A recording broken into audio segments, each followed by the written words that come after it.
তো আমার কাছে মনে হয়েছে এটা আবেগের জায়গা। আজকের পর থেকে, এখনকার পর থেকে আমার লাইফে আর কখনো এমন হবে না। আমি আপনাকেই ভালোবাসি, পরবর্তী জীবনটা আমি আপনার সাথেই থাকতে চাই এইভাবে। আপনি আমার জীবনের একটা শ্রেষ্ঠ মানুষ। আমি ফ্যামিলিগতভাবে ফ্যামিলির বড় সন্তান। আমার ছোট একটা ভাই আছে। আমার মা একজন সরকারি চাকরিজীবী। আম্মু সকালবেলা অফিসে যাইতো। আর ছোটবেলা থেকে আমরা ভাই বোন মানুষের কাছে বড় হওয়া আর কি। বাবা বিজনেস করতো, বাবা সকালবেলা বিজনেসে চলে যেত। সে অনেক ব্যস্ত মানুষ। তো আমার শুরু থেকে ফার্স্ট থেকে ক্যারিয়ারে একটা ইচ্ছে ছিল আমাকে গ্রাজুয়েশন কমপ্লিট করতেই হবে, চাকরি করি চাই না করি আমাকে সুশিক্ষিত হতে হবে। সে সময় টোটালি আমি পড়াশোনার দিকে নজর দেই। ঠিক সেই সময় একটা মানুষের সাথে আমার পরিচয় হয়। তো সে আমাকে কন্টিনিউ আমাকে বোঝাতো যে ভালোভাবে পড়াশোনা করো, মোটিভেশনাল কথা বলতো। তো একটা সময় সে আমাকে বলে যে আমি কি তোমার ভালো থাকার দায়িত্ব নিতে পারি না। তো আমার সাথে রিলেশনের শুরু থেকেই তার বাবা মা জানতো। একদিন হঠাৎ করে এক ফোন আসে, আমাকে বলে যে আমি ওনার মা, তো আমার তো কোনো মেয়ে নাই, আমার 3 ছেলে মা, তো তুমি আমার মেয়ের মতো। সে আমাকে একটা কথা বলে যে আমার তো কোনো মেয়ে নাই। এলাকাতে সবাই জানতো যে আপনার বাবার অনেক টাকা বা মায়ের অনেক টাকা, এরকম একটা ব্যাপার ছিল মনে হয়। আমাকে যখন বলছে আমার মেয়ে নাই, আমি ফার্স্টলি সেদিন থেকে তাকে আম্মু বলে রাখি। একটা পর্যায়ে ইন্টারমিডিয়েটে যখন আমি পরীক্ষা দিলাম, সে আমাকে পরীক্ষাতে নিয়ে যাওয়া নিয়ে আসা, সব কিছু আমার জন্য অপেক্ষা করা। আমার ক্লাসমেটরা সবাই জানতো যে যাই হোক সে তোকে অনেক ভালোবাসে। আমাদের সময় প্রেম বলতে ছিল ফোনে কথা বলা, বিকেলবেলা হয়তো বা সে আমার বাসার সামনে আসতো, একটু দেখতাম, এতটুকুই। আরেকটা কথা এখানে আছে, সে ছাত্র রাজনীতি করতো। ছাত্র রাজনীতি করলে অনেকেরই জানা আছে যে বিয়ে করলে ছাত্র রাজনীতি করতে পারে না। তখন ছাত্র রাজনীতিতে সে কোনো পদ পাবে না বা পায় না। আমি যখন ইন্টারমিডিয়েট পরীক্ষা কমপ্লিট করি, আব্বু সিদ্ধান্ত নেয় সে ওমরা হজে যাবে। তখন আমাদের গ্রামের একটা কালচার বা আমাদের মুসলিম ধর্মের একটা কালচার যে যুবতী মেয়ে রেখে হজ নাকি হয় না। সে মুহূর্তে আব্বু ওমরা হজে যাবে। ইভেন আব্বু আম্মুকে বলতে শুরু করে ও পড়াশোনা করবে করুক, জামাই যদি পড়াশোনা করাবে, না করালে আমার মেয়েকে আমি পড়াশোনা করাবো, বাট আমার মেয়েকে আমি বিয়ে দেবো। আম্মুকে বলছি না আম্মু, আমার বিয়ে করা সম্ভব না। প্রথমে আমি বলতে চাই নাই সম্পর্কের কথাটা, বাট একটা পর্যায়ে আম্মু আমার সাথে এতটাই করে ফেলছে যে কেন তুমি বিয়ে করবে না। সেই মুহূর্তে আমি তাকে বোঝাই যে দেখো আমার বাসা থেকে তো বিয়ের কথা বলতেছে।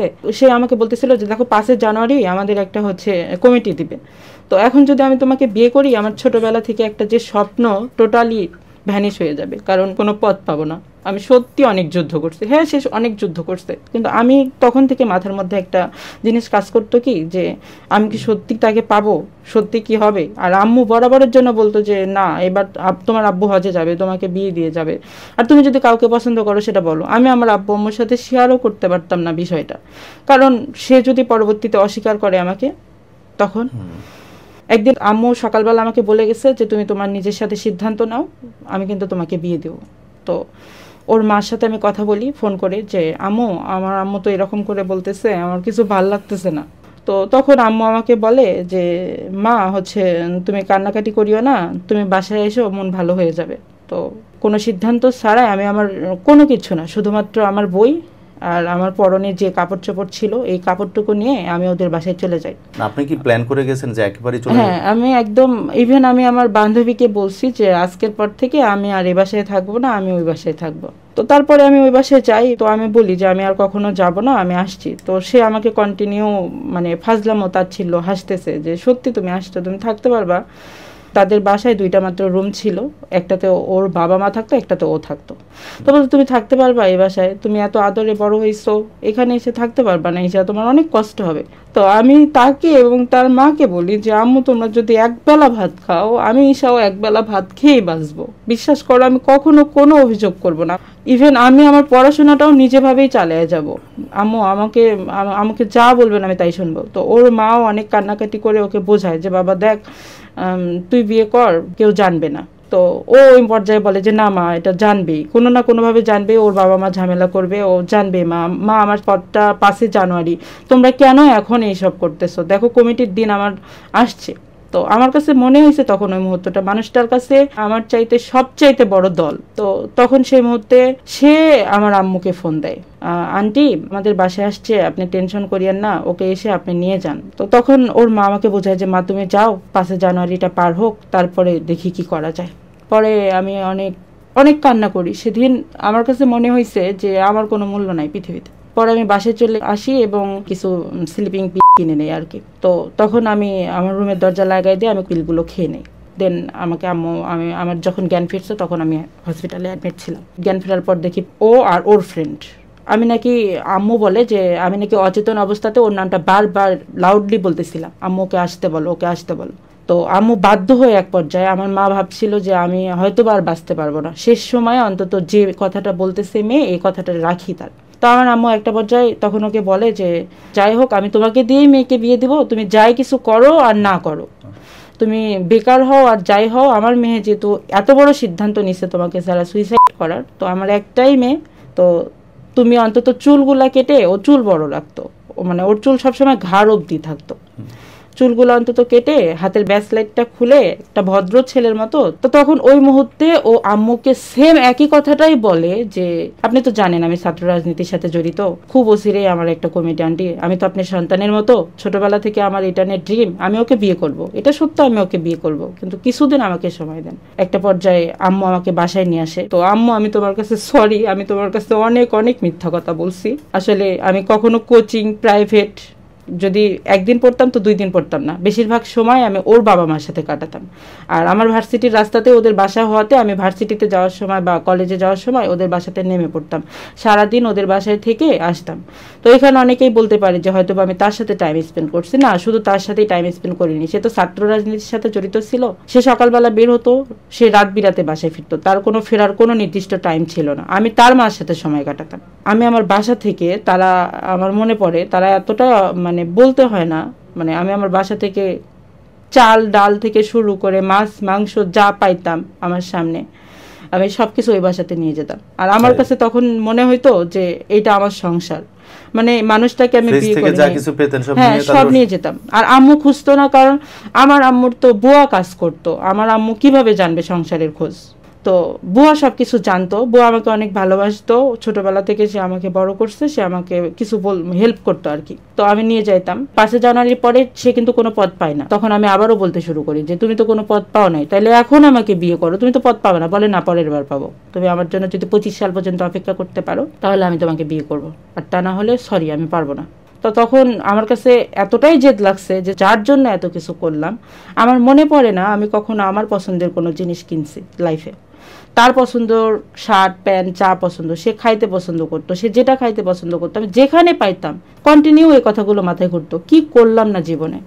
আমি কখনো টিফিনের টাকা জমায়ে আমি কখনো কোনো দিন কিছু কিনে নাই, তার জন্য সব কিছু করতাম। ইভেন সে আমাকে যখন 15ই আগস্ট 26শে মার্চ 16ই ডিসেম্বর আমার দিনগুলোর কথা মনে পড়ে, তো এই প্রোগ্রামগুলো থাকতো ছেলেপেলেকে এক জায়গায় করার জন্য, তার কিছু টাকা খরচ করতে হতো, এই টাকাটা আমি তাকে বহন করতাম। আর সবসময় আমার কাছে বাবা কার্ড দিয়ে রাখতো, আমার লিমিট আমার কাছে আমার বাবা কখনো জানতে চায় নাই, আমার কার্ডে সবসময় আনলিমিটেড থাকতো, আমার যা প্রয়োজন আমি উঠাতাম, বাবা কখনো প্রশ্নও করে নাই তুমি টাকা কি করবা।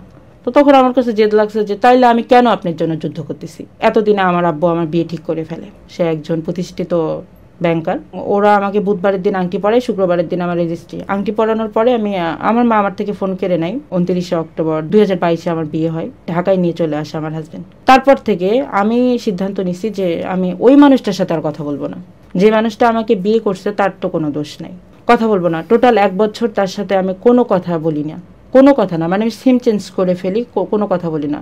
একটা মেয়ে যেরকম কল্পনা করে যে আমার লাইফটা এমন হবে, আমার লাইফটা তার চাইতেও বেশি সুখের, স্বামী দিয়ে, সংসার দিয়ে, টাকা পয়সা দিয়ে, সব দিক থেকে আজকে আমি পরিপূর্ণ, সব দিক থেকে কোনো দিকে আমার কমতি নাই। সাপোর্টিভ বলেন, ফ্রেন্ডলি বলেন, যা বলেন, দেশ বিদেশ ঘুরানো বলেন, সব কিছু। কিন্তু আমার একটাই আফসোস, যাকে নিয়ে আমি ড্রিমস দেখছি, স্বপ্ন দেখছি, সেই মানুষটার সাথে এইসব হয় নাই আমার, অন্য মানুষটা আমার লাইফে এসে পরিপূর্ণ করে দিচ্ছে। তো 1 বছর পর হঠাৎ তার নাম্বার থেকে ফোন, তার নাম্বার তো আমার মনে গাথা, মানে কি বলবো, মুখস্থ। কিন্তু আপনার নাম্বার তো আপনি চেঞ্জ করে ফেলেছেন। চেঞ্জ করে ফেলছি, কই থেকে নাম্বার ম্যানেজ করছে আমি জানি না। সে আমাকে ফোন করে, সে হাওমাও করে কান্না করে বলতেছে তুমি এভাবে চেঞ্জ হয়ে গেছো, একটা বার আমার কথা ভাবো নাই। তাকে আমি একটা কথাই বলছি যে দেখো তুমি ছাত্র রাজনীতি নিয়ে ব্যস্ত থাকো, তোমার ক্যারিয়ার করো, তুমি লাইফে ভালো কিছু করো, এটাই চাইবো।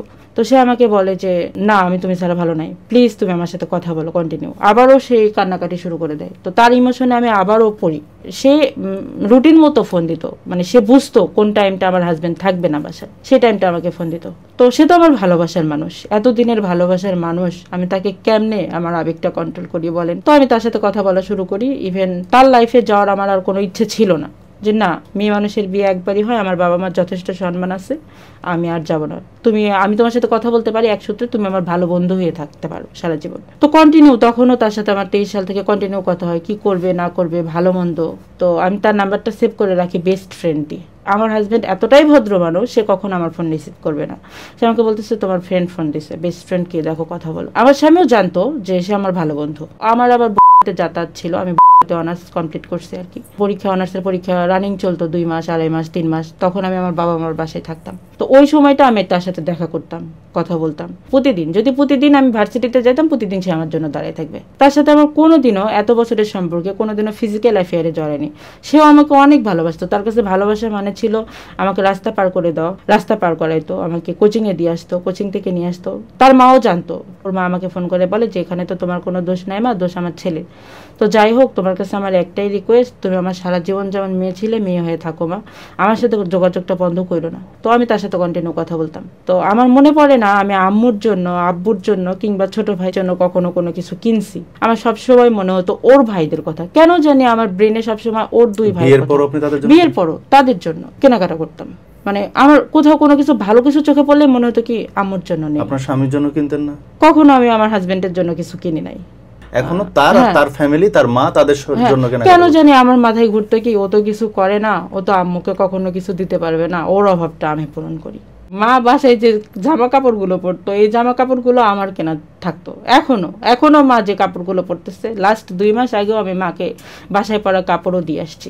আমার মনে পড়ে যে আমি না কখনো বাসাতে কখনো প্লেট ধুয়েও খাইতাম না। সেই মানুষ আমি ওদের বাসায় গিয়ে গরুর মতো কাজ করতাম। তো তারপর আমি অনার্স 4th বর্ষে উঠে যাই। এই 4টা বছর অনার্স ফার্স্ট ইয়ার থেকে 4th বর্ষ পর্যন্ত আমার হাজবেন্ড সবকিছু আমার পড়াশোনার খরচ, বই খাতা থেকে শুরু করে যাবতীয় যা কিছু লাগতো সবকিছু করতো। আর আমার হাজবেন্ড সবসময় বলতো সংসারের দিকে তোমাকে নজর দিতে হবে না, তোমার ক্যারিয়ার নিয়ে তুমি ভাবো, তোমাকে কিছু করতে হবে, লেখাপড়া শেষ করতে হবে। এরকম একজন বিশ্বস্ত মানুষ, এরকম একজন ভালো মানুষের সাথে আপনি যে দ্বিচারিতা করছিলেন, আপনি যে তার বিশ্বাসের বরখেলাপ করছিলেন, আমার কাছে এটা বরখেলাপ মনে হয় নাই। আমার কাছে কন্টিনিউ মনে হতো আমি তো তার জায়গা তাকে দিই নাই, সে তো আমার ভালো বন্ধু। আমার কাছে এটা বিশ্বাসঘাতকতা মনে হয় নাই, কারণ আমার হাজবেন্ডের জায়গা তো আমি তাকে দিই নাই। তো এর মধ্যে হঠাৎ তার ফোনটা আমার কাছে কয়েকদিন থাকে, আমার বয়ফ্রেন্ডের ফোনটা। 2-3 দিনে আমার চোখে অনেক কিছু ধরা পড়ে, অন্য মেয়েদের সাথে, মানে অনেক কিছু। তো যাই হোক, এই এক পর্যায়ে গত 18ই জুলাই আমার ভালোবাসার মানুষটা অন্য একটা মেয়েকে বিয়ে করে নেয়। পোস্ট করে পূর্ণতার বিয়ে ফেসবুকে, 7 মাসের ভালোবাসার পূর্ণতা। প্রেম করছে 7 মাস প্রেম করছে। আমার কাছে এই কারণেই তুমি হয়তো বা বলতা যে আমি কি বিয়ে করলে তুমি আমার সাথে কথা বলবে না। আচ্ছা যাই হোক, তুমি বিয়ে করছো, তোমার জন্য শুভকামনা। আমার মতো যারা, মানে আমার বয়সী যারা বোনেরা আছো, যারা ভুল করতেছো, আমার মতো ভুল করো না। যে আবেগটা, যে মায়াটা যেখান থেকে ছেড়ে আসা দরকার ওখান থেকেই ছেড়ে আসো, ওই পথে আর হাঁটা শুরু করিও না। আমার আজকে এখন পর্যন্ত মনে হয় যে এই গল্পটা তো 4 বছর আগেই শেষ হতে পারত। যেদিন আমার বিয়ে হয় সেদিনই তো শেষ হতে পারত। আপনার স্বামীর ছবি এখন বাকি জীবন আপনি অল পেপারে রাখবেন? অবশ্যই ভাই। তার যে স্বামী, ভালো মানুষ হিসেবে যতটুকু করার আপনি তার মন জয় করার চেষ্টা করেছেন, এখন পর্যন্ত করছেন। আপনাকে আমাদের স্টুডিওর পক্ষ থেকে অনেক বেশি শ্রদ্ধা আপনার জন্য, অনেক বেশি সম্মান। যে কয়েকজন মানুষের কথা শুনলাম, তার বয়ফ্রেন্ড, তার বয়ফ্রেন্ডের বাবা মা, ইভেন আমার অতিথি তার বাবা মা, কারোর প্রতি আমার মনোযোগ নেই, শুধুমাত্র আপনার প্রতি। আপনাকে রিকোয়েস্ট করব যে মানুষটা ভুল তো অবশ্যই করেছে, হয়তো কোনো এক জায়গায় কোনো এক মায়ায় আটকে আছে।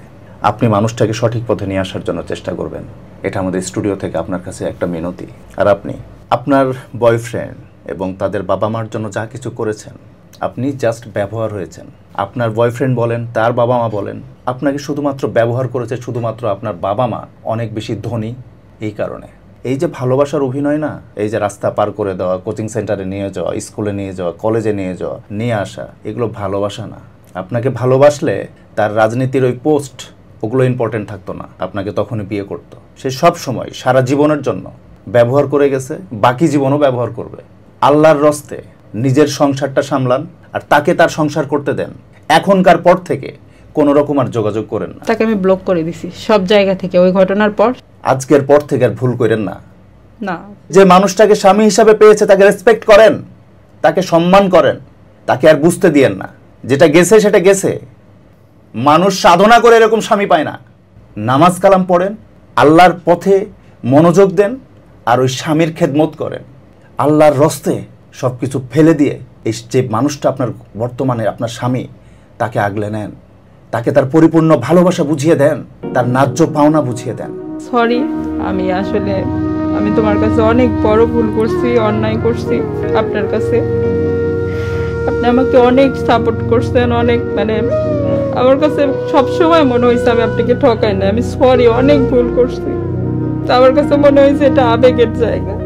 আজকের পর থেকে, এখনকার পর থেকে আমার লাইফে আর কখনো এমন হবে না। আমি আপনাকেই ভালোবাসি, পরবর্তী জীবনটা আমি আপনার সাথেই থাকতে চাই এভাবেই। আপনার কাছে সবচাইতে বড় ভুল, আপনি জানতেন আপনার স্ত্রী, আপনি বলতে পাগল, আপনাকে অনেক ভালোবাসে। সরি, আমি আপনার প্রতি চিরকৃতজ্ঞ যে আপনার মতো একটা মানুষ আল্লাহ আমার লাইফে দিয়েছে। আর আমি আপনাকে পাওয়ার পর এটা উপলব্ধি করতে পারছি যে মানুষ যাকে ঠকায় সৃষ্টিকর্তা তাকে জিতিয়ে দেয়। আপনি এমন একটা মানুষ আমার জীবনে, আপনি আমার জীবনের একটা শ্রেষ্ঠ মানুষ। তো আপনি আমাকে ক্ষমা করলেন। আমি নিজেকে কখনো কন্ট্রোল করতে পারি না, আমি আপনাকে ভালোবাসি। বাট আমি যখন ওই পাশ থেকে ফোন আসতো, মেসেজ আসতো, আমি বিষয়গুলো নিতে পারতাম না। বাট আমি কখনো আপনার আমানতের খেয়ালত করি নাই, আমি কখনো আপনার জায়গা অন্য কাউকে দেই নাই। মানুষ মাত্রই ভুল, আমি অনেক বড় ভুল করছি আপনার সাথে এমন করে। আপনি আমাকে ক্ষমা করে দিয়েন।